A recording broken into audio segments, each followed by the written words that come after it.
Police and medical. Young man beating up a woman.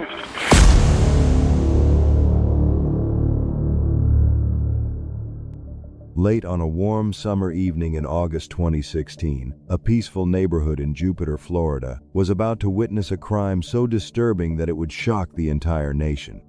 What began as an ordinary night would soon transform into a scene of unimaginable violence, an event that would leave a community searching for answers and struggling to understand how something so horrifying could happen. At the center of the tragedy was Austin Harrouff, a 19-year-old college student attending Florida State University. To many who knew him growing up, he appeared to be an ordinary young man. He had been a high school wrestler, disciplined and driven, with ambitions of one day becoming a dentist. Raised in what seemed like a stable, middle-class household, his future once appeared promising and full of opportunity. But in the months leading up to that night, something inside Austin began to change. Friends and acquaintances noticed unusual shifts in his behavior. He began speaking about supernatural powers and strange spiritual ideas. At times, he claimed he could not die, insisting that he possessed abilities beyond those of ordinary people. He also mentioned hearing voices and experiencing visions that no one else could see or understand. His online searches revealed an increasingly troubling pattern. Alongside interests in bodybuilding and spirituality were darker fascinations, ideas tied to cannibalism and violent fantasies. Those closest to him began to grow concerned as his thoughts and actions became more unpredictable. Inside the family home, the warning signs became harder to ignore.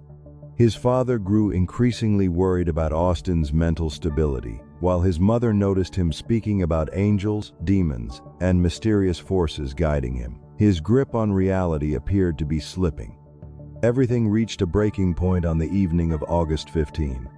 While out to dinner with his parents at a local restaurant, Austin suddenly became enraged over a minor issue. The frustration escalated quickly, and he stormed out. His mother attempted to calm him down and hoped the situation would pass, but tensions continued to rise after returning home. Following another argument with his father, Austin left the house once again. This time, he disappeared into the night. Concerned for his safety and alarmed by his erratic behavior, his mother contacted emergency services and reported that her son appeared delusional and in need of immediate help. My son, he's kind of taken off, and I'm concerned about his own safety. How old is Acting a little strange. 19. It seems like he's a little delusional. But by then, Austin was already wandering through nearby streets. Investigators later determined that he walked aimlessly through the quiet neighborhood, shirtless and disoriented, until he came across an open garage belonging to John Stevens III and Michelle Mishkin Stevens. The married couple had been enjoying a calm evening at home, unaware that within minutes their lives would be violently cut short. What followed was pieced together through witness accounts, police reports, and emergency calls from neighbors who suddenly heard horrifying screams echoing through the neighborhood. Austin launched a brutal and seemingly unprovoked attack. Using a knife, he stabbed both John and Michelle repeatedly. When the weapon was no longer in his hands, he grabbed tools from inside the garage and continued the assault. The violence was chaotic and relentless. Michelle Stevens succumbed to her injuries quickly. John Stevens fought desperately to survive. Nearby resident Jeff Fisher heard the commotion and rushed toward the scene, attempting to stop the attack. In the process, he was stabbed multiple times himself, barely managing to escape with his life. 911, do you need fire, police, or medical? Police and medical. Young man beating up a woman across the street. Okay, are they outside or in a house? It's in a garage. I think he had a knife, but I'm not positive. Are either of them injured? Can you tell from Emergency responders arrived within minutes. What deputies encountered inside the garage would haunt them long after the night was over. Austin was found crouched over John Stevens' body, making animal-like growling sounds. His face and body were covered in blood, and investigators later confirmed that he had bitten into the victim's face. The disturbing sounds officers described resembled the gnawing of an animal. Even as deputies attempted to pull him away, he refused to release the body. Flashlights illuminated the gruesome scene as officers struggled to restrain him. Tasers were deployed but appeared to have little effect. A police canine was brought in and managed to bite him, yet Austin continued to resist with unusual strength. It took multiple deputies working together to finally overpower him and drag him away from the victim.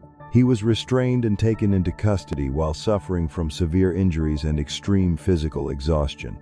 Both John and Michelle Stevens were pronounced dead at the scene. Jeff Fisher survived, but required emergency surgery due to the stab wounds he suffered while trying to intervene.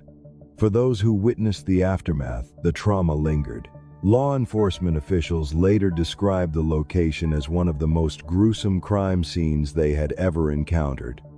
Initially, investigators suspected that Austin may have been under the influence of powerful synthetic drugs such as flakka or bath salts. When she got there, she realized that the offender was actually biting the victim in the face and causing what turned out to be some substantial trauma to his face from bite marks. That neighbor was reporting he had been assaulted, he had been stabbed already, and it was clear that after investigation he had gotten injured attempting to intervene in the assault that he saw taking place. She used her taser, shot the suspect with the taser. It did not work.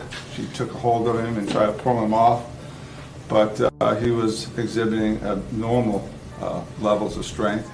Substances known to trigger extreme psychosis and violent behavior. Others speculated about possible steroid use due to his bodybuilding interests.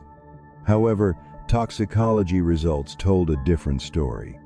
Tests revealed no trace of those drugs in his system. Only THC and medications that had been previously prescribed were found. This discovery shifted attention toward the possibility of a severe mental health crisis rather than substance abuse. Medical professionals who examined Austin reported symptoms consistent with an acute psychotic episode. Guys, I just want to let you know that I came to a realization of something. I no longer want to follow Arnold or any other bodybuilder. I want to follow myself, you know? I want to actually believe in myself. Some evidence suggested that after the attack he had ingested household chemicals in what investigators believed may have been a suicide attempt. Austin later claimed he had no memory of the events that occurred that night.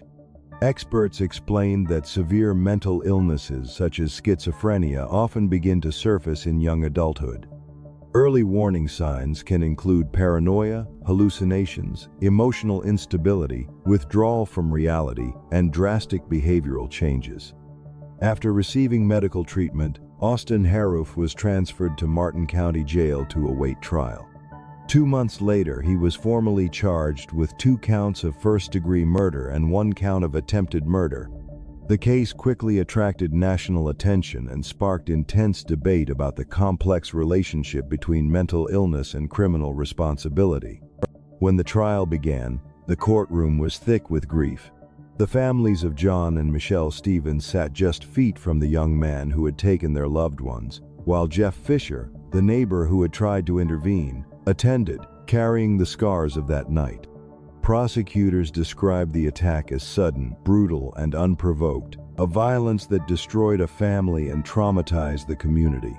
The defense focused on Austin Harrouff's mental state, presenting psychiatric evaluations showing he had been in the grip of a severe psychotic episode, unable to comprehend his actions or recognize right from wrong.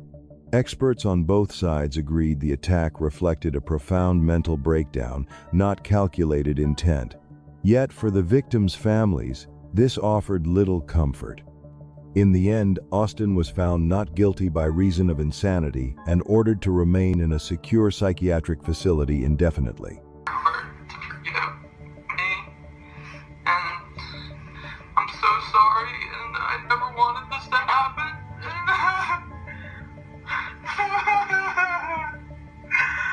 I'm so sorry.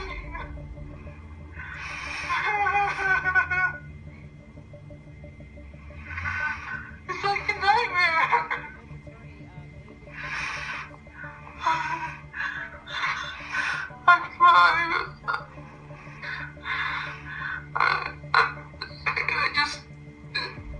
just don't know how to say, I don't know how to put it into words. The verdict offered no closure, only sorrow, frustration, and a haunting reminder of how untreated mental illness can spiral into tragedy.